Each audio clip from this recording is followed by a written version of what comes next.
Hello, West Virginia bassoonists. My name is Lynn Heilman, and I'm acting principal bassoon of the Wheeling Symphony Orchestra. I'm also Associate Professor of Bassoon at West Virginia University, and today I'm here to help you prepare for the 2021 West Virginia All-State auditions, specifically Etudes number 21 and 30 from Weissenborn's 50 Advanced Studies. I'll break these etudes down so you know what to focus on while you practice, and then perform each one so you have a clear idea of what they sound like. Along the way, we'll talk about some general principles of bassoon playing that should make everything you work on easier. Okay, let's get started. We often think of etudes as technical pieces that are assigned to us so we can develop or demonstrate a particular skill. But at their best, etudes are also little character pieces that create a unique musical world in a short period of time. And Etude 21 is one of these etudes, where we have lots of opportunity for musical expression and creativity.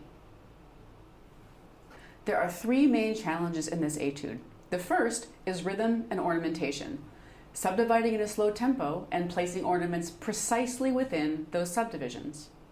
The second is range. This etude asks us to perform beautiful and graceful leaps up to some of the bassoon's highest notes.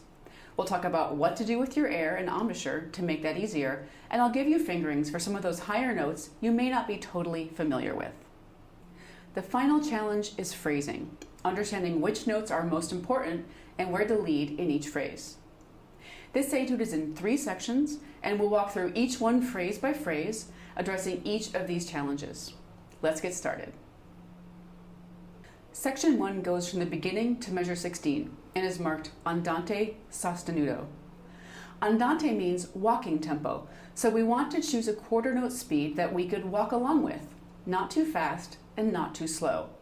Now, we can walk at a lot of different speeds, so we need to look to the second word, sostenuto, for more information. Sostenuto literally means sustained, and it implies that we should aim for the slower side of Andante. So think about a very relaxed pace with no hurry, just ambling along. We also want to choose a tempo that gives us room to go a bit faster in the middle section. I chose quarter note equals 52 for the opening section and quarter note equals 60 for the middle one. Choose whatever tempo feels right to you, just make sure you can feel the pulse in slow quarter notes. Let's look at the rhythms in the first phrase. Which ones would you guess are the most important to focus on? Well, I think the most important rhythms aren't the complicated looking 30-second notes, but the dotted quarter notes and double dotted quarter notes. That's because these are the easiest places to lose track of where we are rhythmically, and once we do that, it's almost impossible to play the faster notes that come after. But if we subdivide through these notes, that is, feel every eighth note under the surface, it's much easier to play what follows. So in measure 1, subdivide the dotted quarter note into 3 eighth notes. Practice by re-articulating the C on each eighth note, and then play 4 30-second notes. And remember, the 30-second notes are just 4 notes in the space of 1 eighth note. So at this tempo, they're not too fast.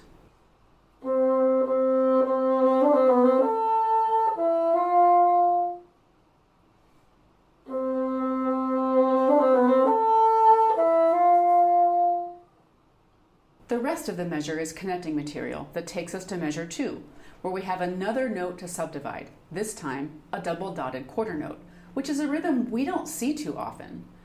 Let's start by breaking that double dotted quarter note down into a quarter note plus a dotted eighth note.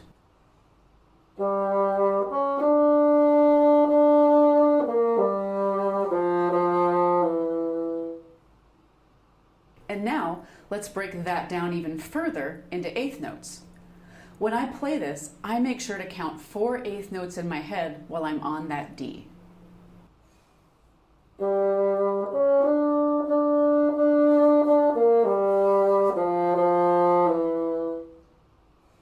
Measure 3 has the same rhythmic pattern as measure 1, except this time, instead of notating 30-second notes, Weissenborn uses a turn sign, that sideways S symbol above the G, which he helpfully tells us to play as 4 30-second notes. A turn is a musical ornament that creates a flourish around one main note, in this case, G. Think of that main note as our home base. We play a total of 3 different pitches: the main note, the note above it, and the note below it. The sharp sign below the turn symbol tells us to add a sharp to the note below the main note. So we'll play A, G, F sharp, and back to G.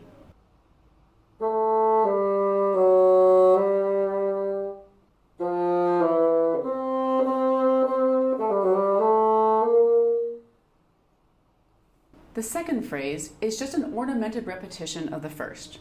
In measure 5, instead of a dotted quarter followed by 4 30-seconds, now we have a half-note trill with 2 30-second note pickups in the third beat. Trills are another place where it's easy to lose our bearings if we don't subdivide into eighth notes, so be sure to think trill, 2, 3, 4, ba ba ba while you play.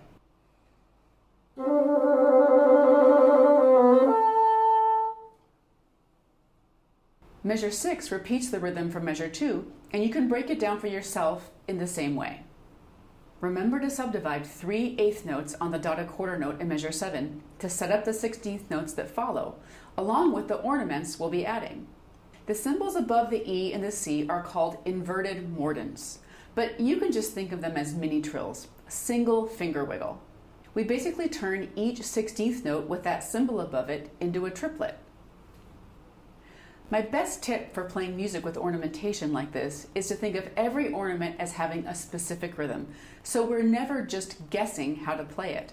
Here it is in super slow motion.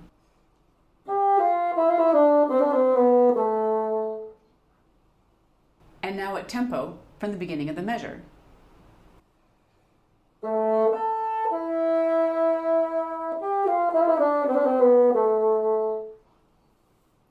We have more turns in measure 8, this time over dotted eighth, 16th note rhythms.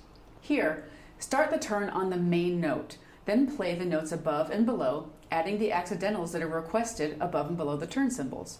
So the first beat is A, B natural, A, G sharp, and back to A. And the second beat is C, D, C, B natural, and back to C. Rhythmically, I'm going to play the turn just like a 30-second note triplet. Just listen because it's easier to hear and understand what it sounds like. I'll play it first in slow motion.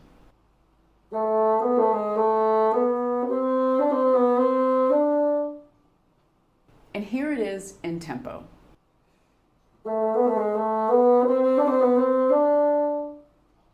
Okay, there was a lot to unpack with rhythm and ornaments in those first 2 phrases. Luckily, everything we just talked about applies to the rest of the etude. Let's move on to our next challenge, which is performing smooth, connected leaps to the high range. These opening phrases have leaps up to high A in measures 1, 5, and 7.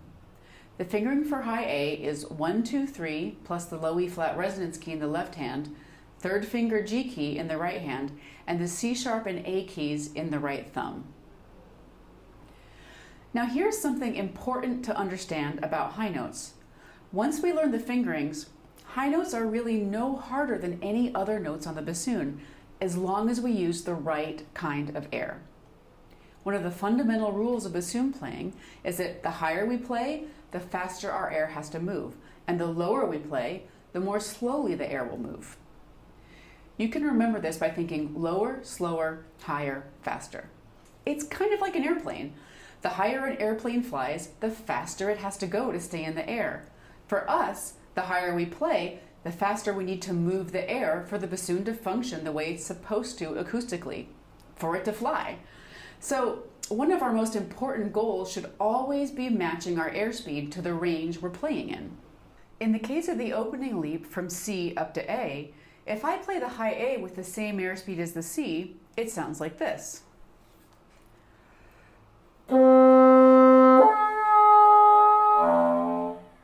Not very attractive, right? Now, where most people get into trouble is by compensating by biting down on the reed.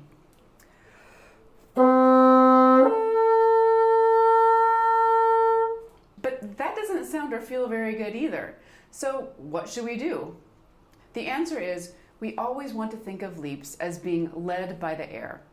We do need to firm up our embouchure a little bit, but think of it like gently pulling on the string of a drawstring brag, rather than biting down on the reed. The embouchure always supports what the air is doing. It doesn't replace it. Here's an exercise you can do to find the right airspeed when you're playing upward leaps. And this works for all leaps, not just ones to the high register. Play the bottom note at a comfortable mezzo forte dynamic. Then make a subito fortissimo on that same note and immediately slur up to the higher note.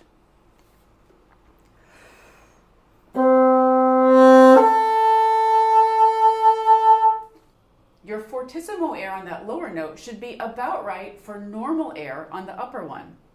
Now, of course, we don't want to hear a subito fortissimo, so make that same airspeed change happen more gradually at the very end of the note, just before you move your fingers.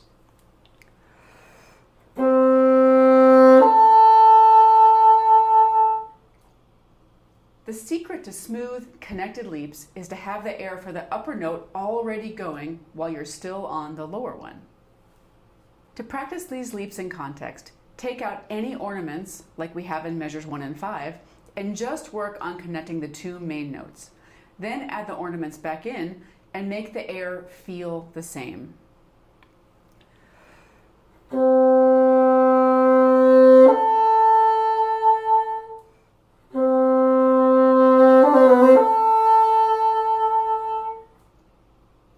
You can apply this technique to all the leaps in this etude.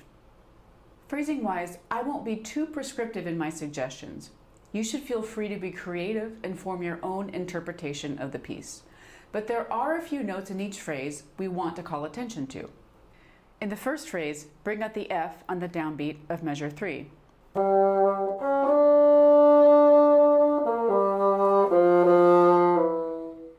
And in the next measure, bring out the downbeat G.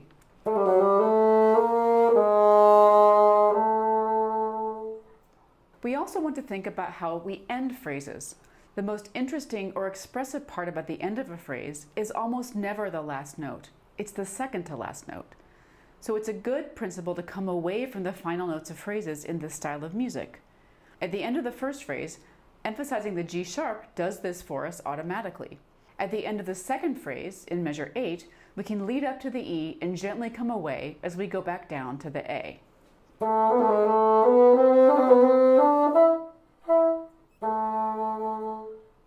The next two phrases are more straightforward. We have a double dotted quarter note in measure 10 to subdivide as we did before. And for ornaments, we only have the trills in measures 9 and 13. To trill from B flat to C, finger B flat and trill your left third finger.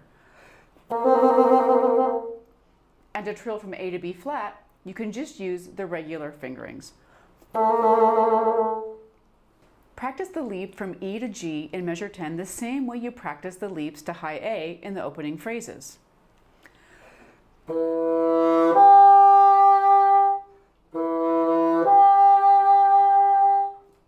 For phrasing, let's begin with the trill gestures. We want to emphasize the beginning of the trill, not the end of it. Think of making a slight diminuendo into the second beat of these measures.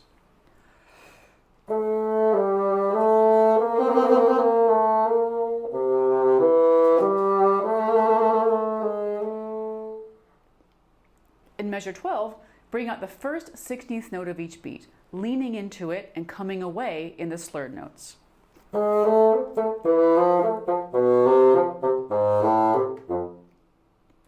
Notice that each beat begins with a half step. This is an important clue that these are expressive notes. Slow down at the end of this measure to make room for the low C grace note and give yourself time on the low C itself. Be really unapologetic about taking the time you need to make it work.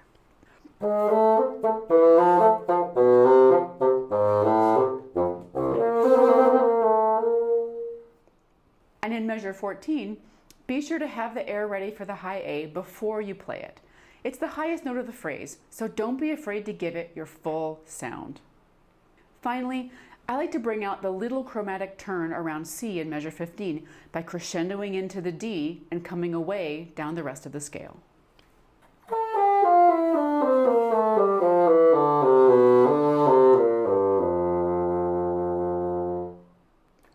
The middle section starts in measure 17 and goes through measure 27.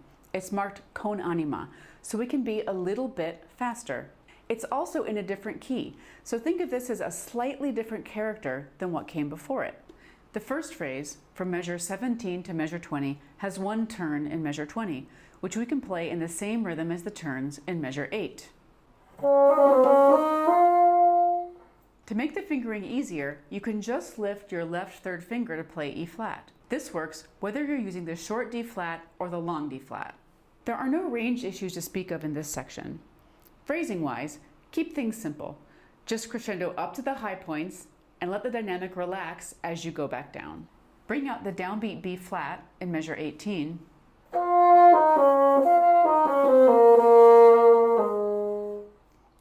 And come away from the end of the phrase in measure 20.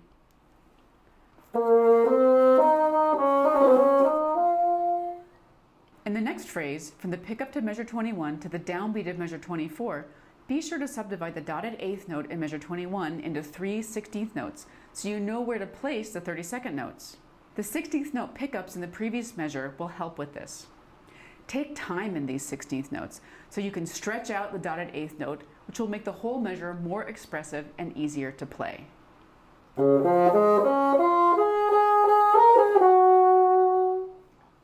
The fingering for high B flat is 1, 2, 3 and the E flat resonance key in the left hand, and 1, 2 and the F key in the right hand, plus the A and C sharp keys in the left thumb. Hang on to that high B flat and then regain tempo in the descending scale. In measure 22, bring out the C on the downbeat and be playful if the 16th notes if you like.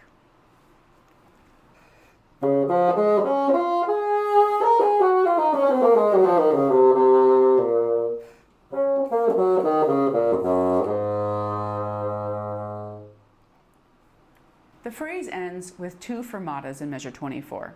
A good rule of thumb for fermatas is to play them at least twice as long as the rhythmic value under the fermata.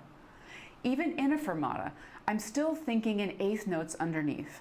If I had to transcribe what I'm doing into a rhythm, the first fermata is like a double dotted quarter note, and the second one is like a half note.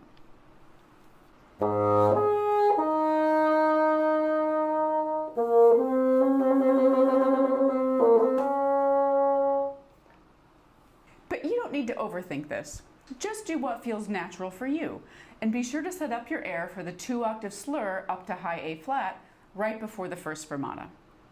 The ending of this section is just a little tag marked dolce, so keep it simple and sweet, and consider doing something special with your sound to bring out the unexpected G natural in measure 26.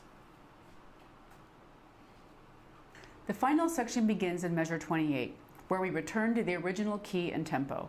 It's mostly a repeat of the first section, so all the phrasing notes from there apply. The first phrase, measure 28 to measure 31, is exactly like the opening, with slight variation. The second phrase, from the pickup to measure 32 through measure 35, is almost just like measures 5 through 8, but we end the phrase in C major instead of A minor. The trill on the third beat of measure 34 can be played like a triplet, just like the mini trills we looked at before. Or you can make it more of a true trill if you want. To play the trill from F to G, just finger F and trill the A key with your left thumb. The turns in measure 35 are played exactly like those in measure 8. The notes here are C, D, C, B natural, C in the first beat, and E, F, E, D, E in the second beat. Subdivide the double dotted quarter note in measure 33 as before, and treat the octave Cs in measure 34 like all the other leaps we've covered. The fingering for high C is 1 and the E flat resonance key in the left hand, 1, 2 and the F and B flat keys in the right hand, and the C key, or the D key if your bassoon has one, in the left thumb. To get comfortable with this, practice moving your fingers between the two notes without blowing into the instrument. Pay attention to what it feels like when you move your fingers to the high C. Notice what stays the same and what changes. When this feels comfortable, play the two notes. Just like we did before, build up the air on the lower C, Then let it carry you up to the high one.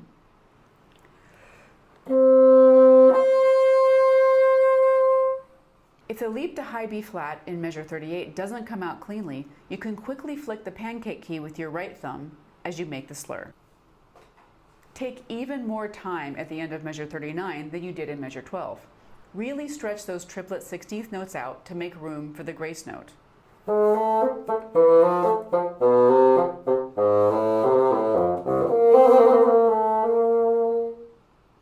The ending phrase, beginning in the second half of measure 43, is a tag, just like the end of the middle section, so play it gently and simply to close the piece. Okay, here's a complete performance so you can hear how it all fits together.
Etude number 21, Etude number 30 has three main sections, but it's very different in tempo and character and has a different set of challenges.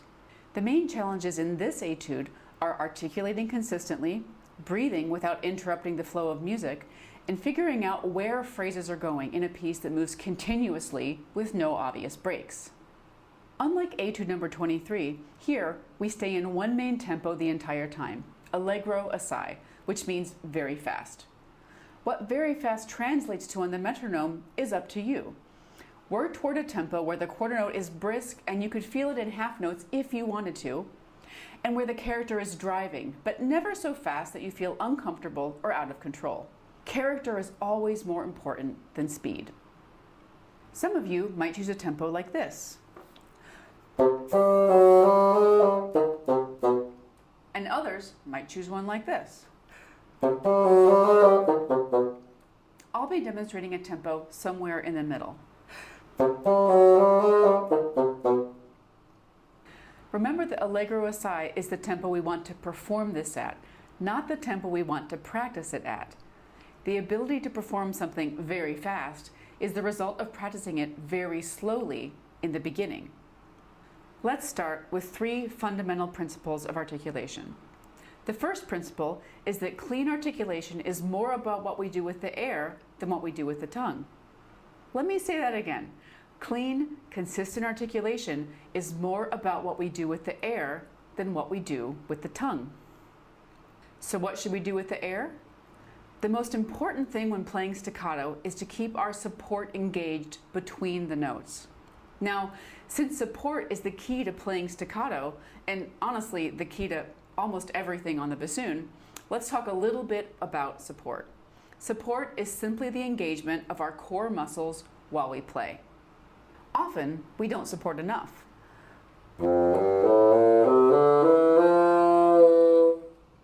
Or we push really hard and support too much.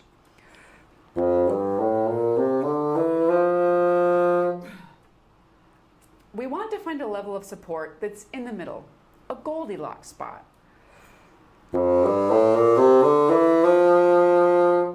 Let me show you an exercise to do that.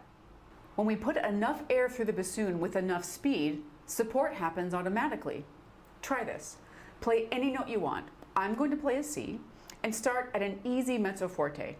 Then move your air faster and faster, making a crescendo until you feel your core muscles start working. You should notice a change in your sound when those muscles kick in.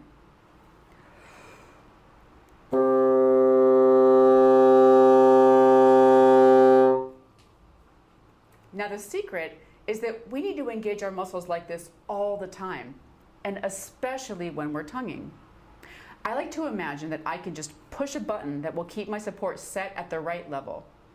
Try this exercise again, and this time, when you feel your muscles engage, push that imaginary lock button, then stop the sound without letting your muscles relax. Keep them engaged. Then start the note again and feel the support from the beginning.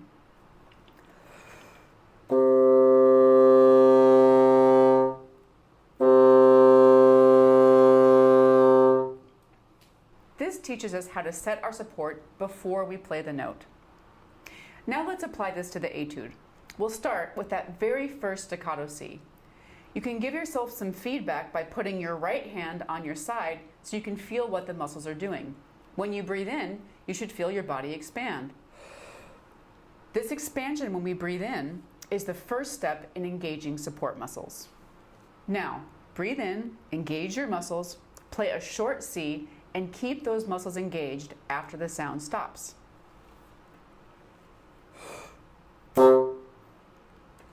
Repeat a few Cs like this until you get the feel of keeping those muscles going between the notes.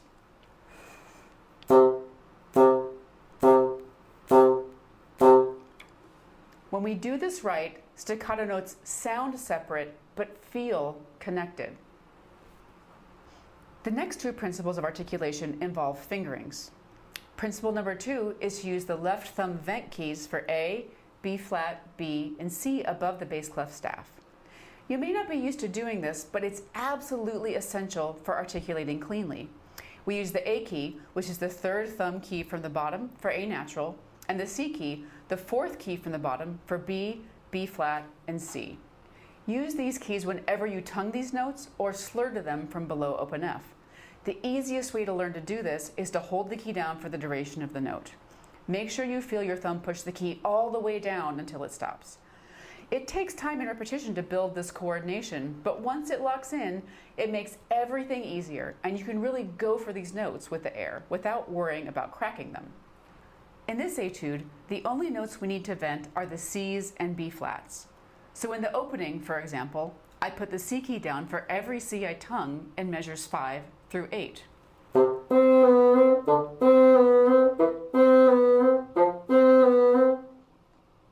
And I also put the C key down for every B flat I tongue in measures 21 and 22.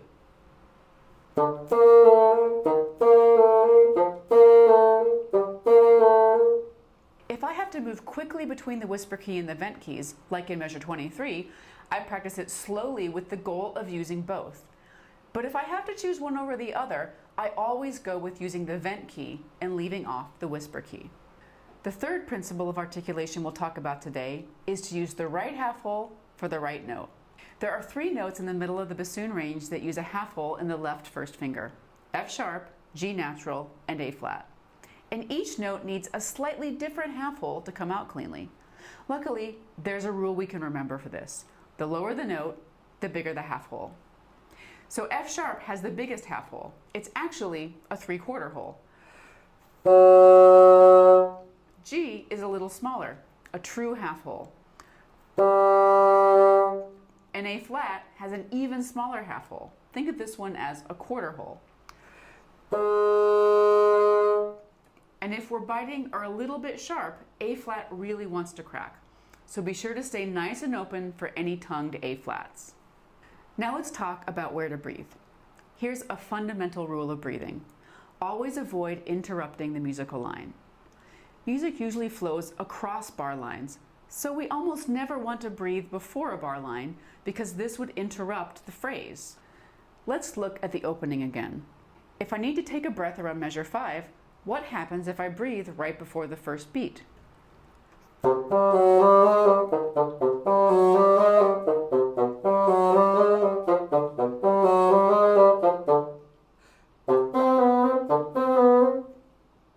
When I breathe there, it leaves the listener hanging because the last 2 eighth notes of each measure always lead into the downbeat of the next. So instead of breathing on the bar line, it's better to breathe after the downbeat.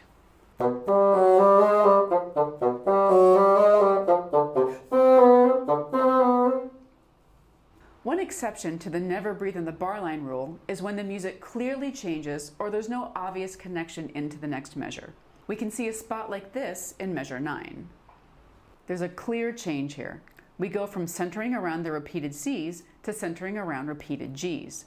And the moving notes at the beginning of each group of beamed together eighth notes don't connect across the bar line. So since there's a natural break in the line here, we could breathe before the downbeat.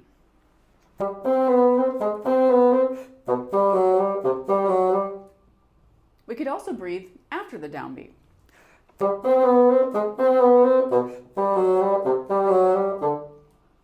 Try it both ways and see which one you like. You can apply this principle to the entire etude. In the first section, from measures 1 to 24, I have marked some suggestions for where you should breathe after the downbeat and where you could breathe on the bar line, depending what's going on. And these places are set apart from each other by the green and blue musical highlights. Now, in the middle section, everything connects. So we should only breathe after downbeats and never on the bar line. And we can approach the breathing in the final section, from measure 45 to the end, just like we did in the first. Now let's talk about how to approach phrasing in a piece like this that never seems to stop. My best advice is not to try too hard or make too much of it. Simply follow the line up and down. Crescendo when the main notes go up and diminuendo when they go down.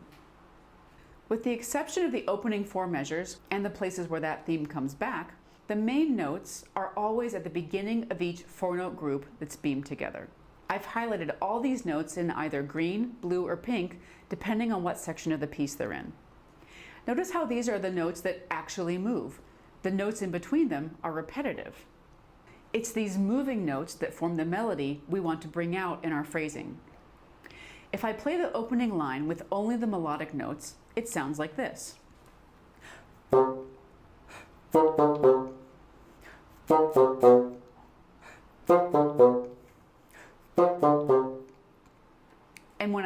accompaniment notes back in, it sounds like this.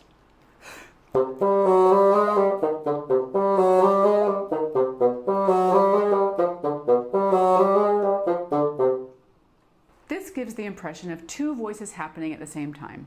This is called compound melody, and it's one of the bassoon's superpowers. Look for and apply this throughout the rest of the etude. The middle section zigs and zags a bit more than the outer ones, but we can still follow the line up and down. For example, in measures 29 through 31, the main notes form a descending sequence, so we can play each measure a little softer than the last one.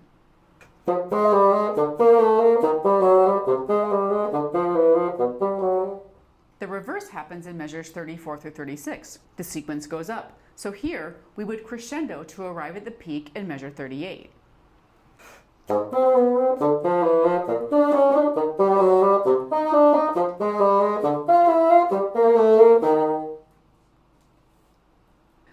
You can take a big breath after the downbeat of measure 38 and really stretch out the high notes in that measure to reinforce that this is the highest point of the piece.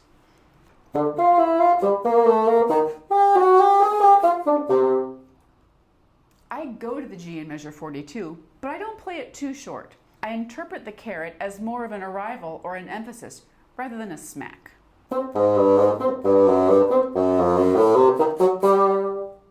Take time before the low transition and really enjoy your sound here. And take as long as you need to breathe before the final section. The more you retard in measure 44, the more time you can take in the fermata.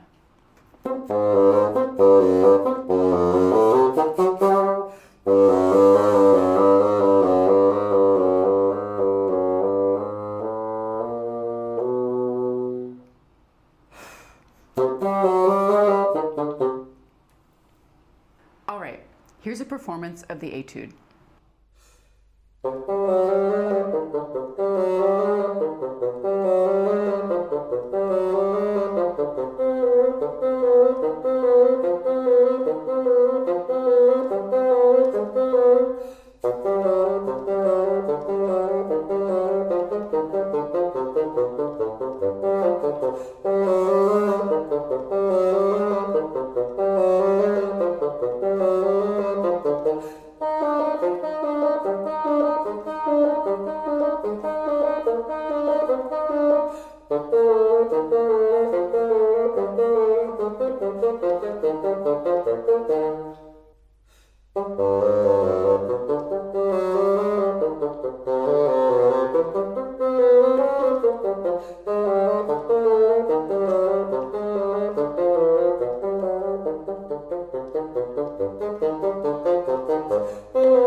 Thank you so much for watching, and I hope this helps you prepare for your All-State audition.